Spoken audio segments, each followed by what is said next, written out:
Good evening students. Good evening sir. हाँ, उस दिन हम लोगों ने क्लासेस में हम लोगों ने पढ़ा सेंटेंस पढ़ा, सेंटेंस के कंपोनेंट्स पढ़े कि सेंटेंस के अंदर क्या-क्या चीजें होती हैं। आज उसी क्रम को आगे बढ़ाते हैं क्रोनोलॉजी को। We will read the kind of kinds और टाइप्स ऑफ सेंटेंसेस। ठीक है, सेंटेंसेस के कैसे-कैसे काइंड्स होते हैं और आप लोग डेली इन सेंटेंसेस को यूज भी करते हो। बस अगर क्लासिफिकेशन के टाइप पूछा जाता है तो आपको याद नहीं रहता। ओके, कोई मुझे बता सकता है कि फर्स्ट टाइप ऑफ सेंटेंस क्या हो सकता है? assertive। assertive के अंदर भी it's right answer that assertive sentence। Okay, assertive के अंदर भी दो कंपोनेंट्स होते हैं जो कि बहुत इंपॉर्टेंट है। क्या क्या हो सकते हैं?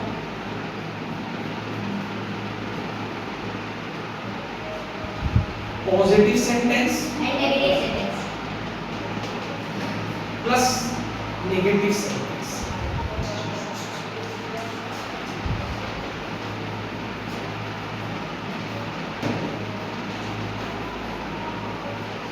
जो कि स्टेटमेंट फॉर्म में होते हैं। किसके फॉर्म में होते हैं? स्टेटमेंट या असर्शन के फॉर्म में। तो अब यहां पे जैसे मैं लिख सकता हूं he lives in UP. He lives in the UP. ठीक, he lives in the UP. ठीक है, अब ये हो गया आपका पॉजिटिव सेंटेंस। क्या हो गया? Positive sentence. Positive sentence. अब इसी पे अगर आप नेगेटिव ले लो तो नेगेटिव क्या बनेगा? He does not live in He does not live in UP. live in the UP. तो आपने देखा कि किस तरह से आपने असर्टिव सेंटेंस में पॉजिटिव और नेगेटिव दोनों सेंटेंसेस का फॉर्मेशन किया। याद रखना, इसकी एक सबसे बड़ी क्वालिटी क्या होती है? It is in the statement और एजम्पशन फॉर्म। ये कौन से फॉर्म में होता है? स्टेटमेंट या एजम्पशन के फॉर्म में। It is in the form of statement oblique assumption. Okay, तो द सेंटेंस में बी पॉजिटिव और नेगेटिव। ठीक है, अच्छा, असर्टिव के बाद अब सेकंड टाइप ऑफ स्टेटमेंट क्या आ सकता है? किसी को कंफर्म क्या लो? असर्टिव के बाद इंपेरेटिव से पहले Declarative. नहीं, डिक्लेरेटिव। असर्टिव को डिक्लेरेटिव भी बोल सकते हैं। असर्टिव को क्या बोल सकते हैं? Declarative. Good, very good. assertive is also called another name declarative। यहाँ पे अब आता है आपका interrogative. Interrogative.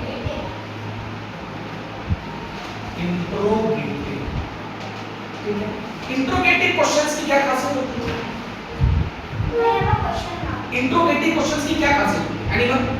There is a question mark in the last of the sentence. हाँ, इसमें सबसे बड़ा जो आपके लास्ट में क्वेश्चन मार्क आएगा।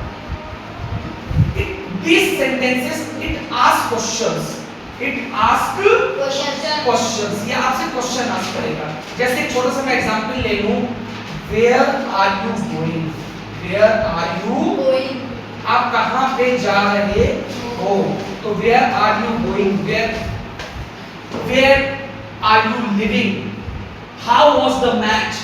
तो जहां भी इट आस्क क्वेश्चन, आपको लगता है कि कोई आपसे क्वेश्चन पूछ रहा है, if somebody is asking the question और लास्ट में क्वेश्चन मार्क आपको दिख रहा है, बिना कहे आपको इंट्रोगेटिव क्वेश्चन की टिक को मारना है। इंट्रोगेटिव में एक जगह गलती होती है, डबल आता है। स्पेलिंग में क्या आता है? डबल आता। इस चीज को याद रखेंगे, यहां पे स्पेलिंग मिस्टेक होने के भी चांसेस रहते हैं। तीसरा इंपेरेटिव। इंपेरेटिव, यही चार मुख्य काइंड्स हैं ना इंपेरेटिव क्वेश्चंस। इसके अंदर चार कैटेगरी बहुत इंपॉर्टेंट है। 3 से 4 कैटेगरी क्या क्या आ सकती है? ऑर्डर, रिक्वेस्ट और कमांड। ऑर्डर, रिक्वेस्ट, कमांड, चौथा एडवाइस। ये सारी चीजें इंपेरेटिव सेंटेंस को जरूर देती है। जैसे इसका सबसे we can give a very simple example in your class. What you will say when you have to enter in the room? May I come in, sir? Request. May I Come in, sir. Request. come in, sir? It is a requesting mode। एक और, अब मैं सब बच्चों से एक imperative sentence पूछना चाहूंगा। एक Aditya, tell me one sentence in any form. Either it may be command, it may be request, it may be advice, whatever you tell me any one sentence. Please, please pass me the salt. Please pass me the salt. Second, Vedant. Please pass me the water bottle. Okay. Ayansh, any type of imperative sentence. Go and close the door. Go and close the door. He is giving the order. He is giving the order. And please go and close the door. देखो यहाँ पे आप लोगों ने दोनों ने request की बात की थी, लेकिन इसने कमांड की बात की, ऑर्डर की बात की है. एक सेंटेंस आप बताओ. You can drink milk. You can drink milk. You can आप भी पी सकते हो. हाँ, it can be an advice form, but one some more like that. Give me some good example. Go and give me. You can drink water if you are. You go and give me a pen. Please go and Give give me the pen. Okay. You can see what to say that you are also giving the order. Okay. So these type 4 categories, order, request, command या advice, ये चारों आएंगे, में से कोई एक रहेगा तो आपका सेंटेंस क्या रहेगा? Imperative रहेगा. क्या रहेगा? Imperative. Last 4th category. I just give you an example. Bravo! Hurrah! अरे exclamation. Exclamatory. Exclamatory. Okay. Good. Exclamatory की पहचान होती है this type of symbol.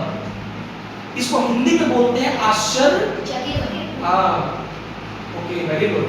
Exclamatory का कोई एक example? Anyone? Oh, such a beautiful flower. हाँ, जैसे वर्ड यूज हो सकते हैं ब्रेवो, हुर्रा, अलास.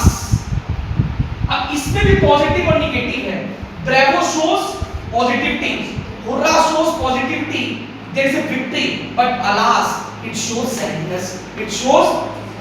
आश्चर्य दोनों फॉर्म में हो सकता है, पॉजिटिव फॉर्म में भी हो सकता है और निगेटिव फॉर्म में भी हो सकता है.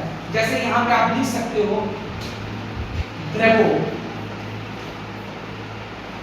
We have won the match. We have Won the match.